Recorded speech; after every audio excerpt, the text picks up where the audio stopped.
Selamat datang di Bola Jimbul. Penasaran dengan update seputar analisa gol, cuplikan laga, dan skor hasil pertandingan dari tim sepak bola kesayangan kamu? Let's go! Hasil positif kembali ditunjukkan oleh Manchester United usai berhasil menghempaskan Leicester City dengan skor 3-0 pada Minggu malam waktu Indonesia. Bermain di depan pendukungnya sendiri, Setan Merah langsung unggul di menit 17 lewat sepakan keras Bruno Fernandes. United mengawali serangan balik dengan Amad Diallo yang memenangkan bola, dan berakhir menjadi lemparan ke dalam di sisi kanan pertahanan tim tamu.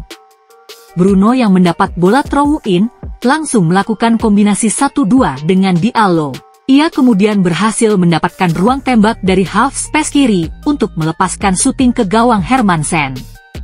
Menjelang jeda, publik tuan rumah kembali bergemuruh menyambut gol kedua.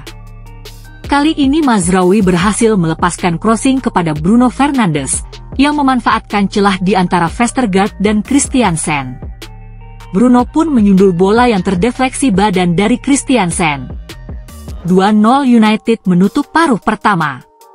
Di menit 82, Alejandro Garnacho yang masuk dari bangku cadangan berhasil mengunci kemenangan MU menjadi 3-0. Umpan cerdik berhasil dikirimkan Eriksen ke kaki Bruno yang tak terkawal. Garnacho pun sempat membuat gerakan invert ke tengah untuk mengecoh pengawalan dari James Justin. Bruno pun memberikan bola kepadanya setelah ia tak terkawal. Dengan tenang, winger asal Argentina itu melepaskan sepakan indah ke sudut atas gawang The Foxes.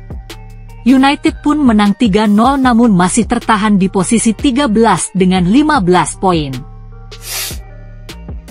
Laga derby London mempertemukan Chelsea, yang ditahan imbang 1-1 oleh Arsenal, pada Minggu malam waktu Indonesia. Bermain di Stamford Bridge, Arsenal sempat mencetak gol terlebih dahulu melalui Kai Havertz di menit 32. Sayang, VAR menganulir gol tersebut lantaran offside.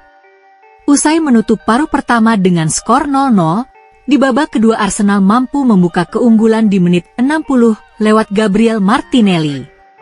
4 pemain bertahan Chelsea terlalu fokus kepada bola hingga tak menyadari ada 2 pemain The Gunners, Martinelli dan Rice yang tak terkawal di kotak penalti. Odegaard pun dengan cermat melepaskan umpan lob kepada Martinelli untuk dikonversi menjadi gol. Tertinggal 1 gol, tuan rumah akhirnya bangkit menyamakan kedudukan 10 menit berselang. Partey dan Declan Rice yang menjadi double pivot turun ke belakang untuk membentuk formasi bertahan 6-4. Namun, bukannya rapat, ruang antar lini mereka terlalu lebar sehingga menciptakan ruang tembak bagi The Blues. Pedro Neto dan Enzo Fernandez yang menyadarinya langsung memanfaatkan ruang tersebut untuk dikonversi menjadi gol. Sayangnya, sampai wasit meniup peluit panjang, tak ada lagi gol tercipta. Kedua tim kini sama-sama mengumpulkan 19 poin, dan masih duduk di posisi ketiga dan keempat klasemen sementara. Manchester City kembali menelan kekalahan, yang kali ini mereka dapatkan dari tuan rumah Brighton dengan skor 2-1, pada Minggu dini hari waktu Indonesia. Di babak pertama, City sebenarnya menguasai jalannya laga dengan 67% penguasaan bola.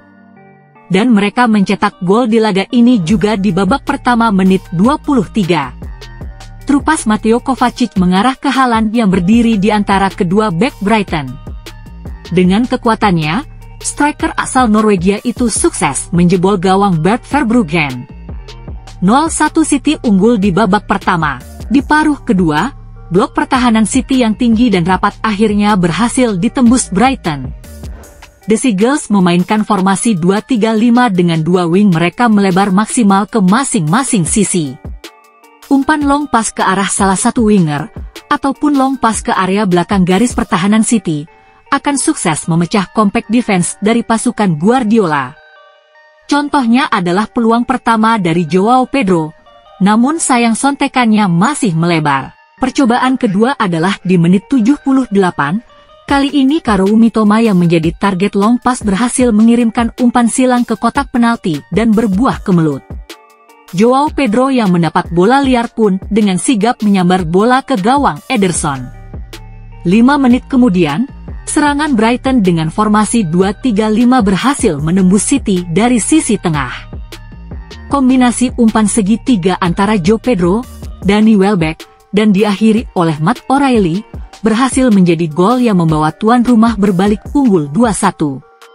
Dengan hasil ini, City kini telah mengalami kekalahan 4 kali beruntun di semua ajang kompetisi, dan merupakan 4 kekalahan beruntun pertama Pep Guardiola dalam karir kepelatihannya.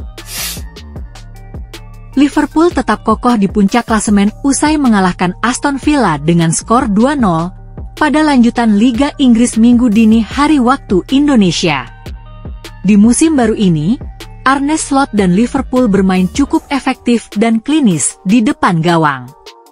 Mereka juga sering memanfaatkan serangan balik sebagai jalan untuk menciptakan gol.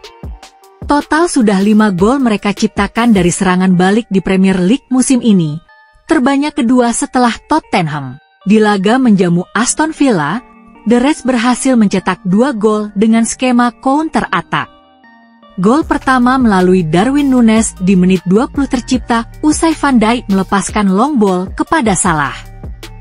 Kendati dilanggar oleh Leon Bailey, bola lepas berhasil dikuasai oleh Núñez untuk dikonversi menjadi gol. Masih di babak pertama, Núñez kembali mendapat peluang juga dengan skema counter attack. Sayang, sepakannya masih melambung tinggi di atas gawang Emi Martinez. Di babak kedua, gol untuk tuan rumah kembali lahir di menit 84 juga lewat serangan balik cepat. Szoboszlai dengan cekatan mengirim umpan long pass kepada Salah usai mendapatkan bola di kotak penalti. Beruntung, halauan Diego Carlos tak sempurna, sehingga Mo Salah mendapat bola dan dengan kecepatannya berhasil menaklukkan Emi Martinez. Kemenangan ini semakin mengukuhkan posisi Liverpool di puncak klasemen dengan raihan 28 poin. Terbang ke La Liga Spanyol, hasil mengejutkan datang dari Barcelona, yang harus mengakui keunggulan Real Sociedad dengan skor 1-0 pada Senin dini hari waktu Indonesia. Bermain tandang, tim asuhan Hansi Flick sebenarnya mampu unggul lewat Robert Lewandowski di menit 13. Sayang, VAR menganulir gol tersebut lantaran offside. Di menit 33, Barca memulai build up dengan merenggangkan formasi serenggang-renggangnya. Direct long pass vertikal ke depan dilepaskan oleh Inaki Peña dengan target Lewandowski. Sayangnya, duel udara dimenangkan oleh pemain Sociedad dan mengarah ke kepala Lucas Sucic. Di saat bersamaan, lini pertahanan Blaugrana masih merenggang dan menciptakan celah yang berhasil dimanfaatkan oleh Geraldo Becker untuk mengubah papan skor. Hingga akhir laga, Blaugrana gagal mencetak gol balasannya membuat wasit menyudahi pertandingan dengan skor 1-0. Hasil ini membuat jarak Barca di puncak klasemen dengan Madrid di posisi kedua semakin mengecil menjadi 6 poin, ditambah Madrid yang masih menyimpan 1 pertandingan tunda. Di Sabtu malam waktu Indonesia, Real Madrid berhasil tampil maksimal usai menghukum Osasuna dengan 4 gol tanpa balas. Vinicius Junior menjadi bintang dengan mencetak hat-trick. Di menit 34, Vini yang berada di sisi kiri berhasil menerima umpan trupas dari Bellingham. Dengan skillnya, Vini membuka keunggulan menjadi 1-0. Memasuki 3 menit sebelum jeda, bek muda Madrid, Raul Asensio, yang masuk di menit 30 menggantikan Eder Militao karena cedera, dengan cerdik melepaskan direct long pass ke belakang garis pertahanan Osasuna. Di saat yang sama, Jude Bellingham berlari ke depan dan sukses mengkonversinya menjadi gol. 15 menit babak kedua berjalan, Andre Lunin dengan cepat melepaskan umpan panjang ke depan, usai ia berhasil menangkap bola dari situasi sepak pojok. Yang dituju adalah Vini, yang dengan kecepatan dan skillnya kembali merobek gawang tim tamu. Tak lama berselang, pressing agresif dari Brahim Diaz berakhir dengan gol keempat Madrid melalui Vinicius Junior. Madrid pun menang 4-0 dan masih menempel Barcelona dengan raihan 27 poin. Terima kasih telah menyaksikan channel Bola Jimbul ini. Bila ada saran dan masukan bisa langsung komen di kolom komentar ya. Jangan lupa untuk like, subscribe, share, dan nyalakan tombol lonceng notifikasinya ya. Agar kamu tidak ketinggalan update terbaru dan menarik seputar analisa gol, cuplikan laga, dan skor hasil pertandingan dari tim sepak bola kesayangan kamu. Salam!